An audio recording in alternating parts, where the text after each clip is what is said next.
Hello बच्चों, प्रश्न पढ़ते हैं। एक समान वृत्तीय गति करते हुए कण के लिए बिंदु P तथा Q के मध्य औसत त्वरण का परिमाण ज्ञात कीजिए। वृत्त की त्रिज्या 2 मीटर है। यहाँ पे हमारे पास चित्र दे रखा है वृत्ताकार पथ पे गति करते हुए वस्तु की, और साथ में 4 विकल्प दिए गए हैं। तो सर्वप्रथम हम यहाँ पे मुख्य अवधारणा का प्रयोग करेंगे, और इस स्थिति में हमारे पास यहाँ पे जो मुख्य अवधारणा है वह है औसत त्वरण। औसत त्वरण का जो मान होता है, अगर हम इसकी बात करें तो ये हमारे पास होता है वेग परिवर्तन बटे लिया गया समय। जितना हमारे पास वेग का परिवर्तन होता है, अगर हम उसको दिए गए समय से विभाजित करें तो हमारे पास यहाँ पे त्वरण को हम ज्ञात कर सकते हैं। प्रश्न में यहाँ पे हमारे पास जो वस्तु है पहले P पे थी, अब वो Q पे पहुँच गई।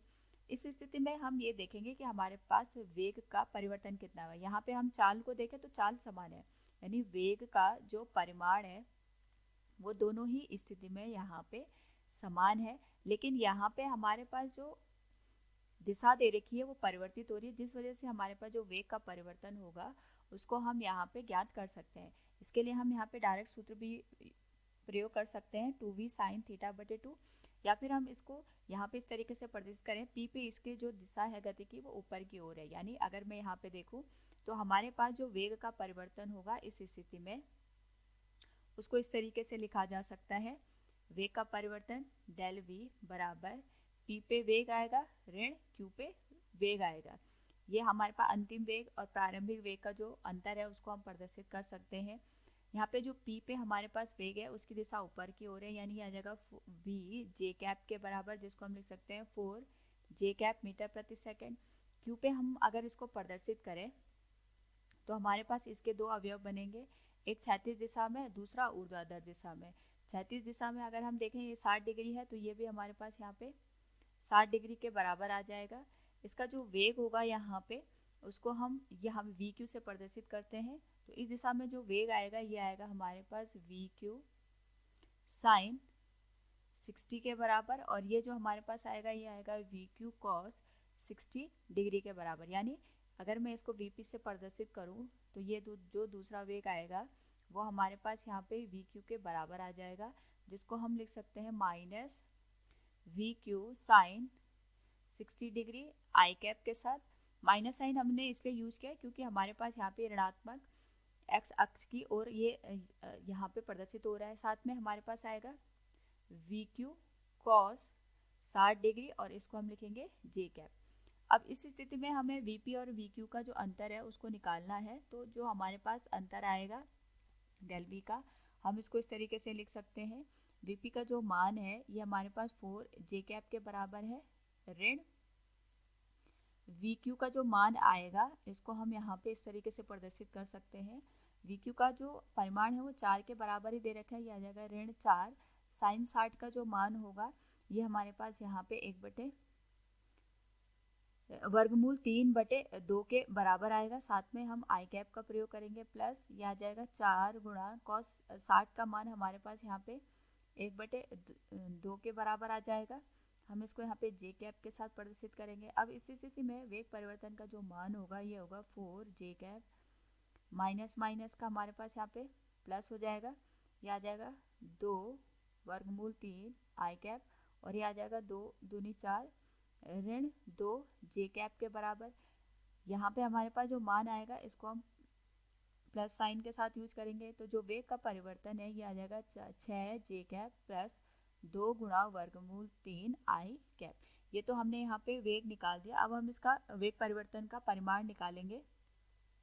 तो जो हमारे पास परिमाण निकलेगा वो निकलेगा आई कैप के गुणांक का हम यहाँ पे वर्ग करेंगे। तो जो हमारे पास गुणांक है वो 2 वर्गमूल 3 है, तो इसका जो हमारे पास मान आएगा 2 दूनी 4 या 12 हो जाएगा। और साथ में हम यहाँ पे यूज करेंगे जे कैप का गुणांक, जो कि हमारे पास यहाँ पे दे रखा है 6 के बराबर। तो 6 का यहाँ पे अगर हम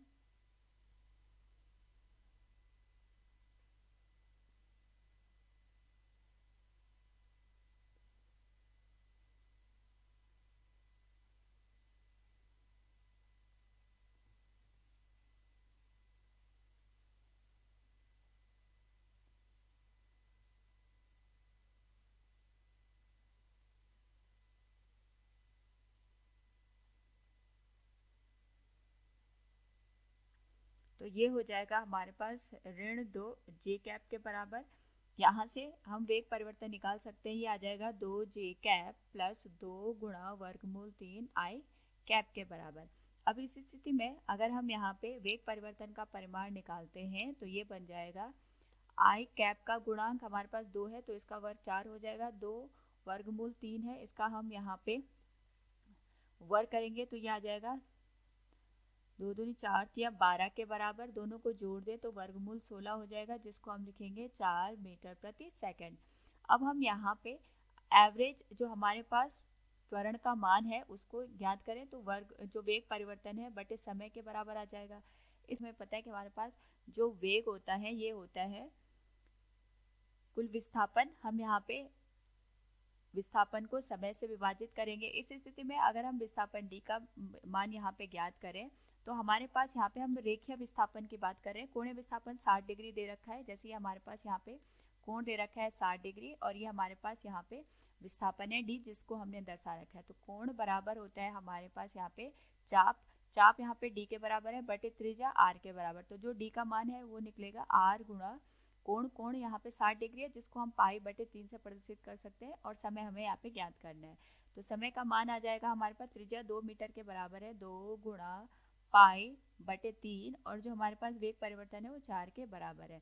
तो ये आ जाएगा हमारे पास 2 गुणा पाई बटे 12 जिसको हम यहाँ पे पाई बटे 6 के प्रदर्शित कर सकते हैं, यानी पाई बटे 6 सेकंड में इसका जो वेग परिवर्तन है 4 मीटर प्रति सेकंड के बराबर आएगा। अब हम इसमें मान रखेंगे तो हमारे पास जो औसत त्वरण का मान है वो निकलेगा। वेग परिवर्तन हो रहा है 4 मीटर प्रति सेकंड का, समय आ रहा है पाई बटे 6 के बराबर जिसको हम लिख सकते हैं 24 बटे पाई का मान आ जाएगा 22 बटे 7 के बराबर। तो इसको हम लिखेंगे 24 गुणा 7 बटे 22, आ जाएगा 11 और ये आ जाएगा 12 के बराबर। तो जो हमारे पास यहाँ पे औसत त्वरण का मान है ये हो जाएगा 84 बटे 11 मीटर प्रति सेकंड की घात 2।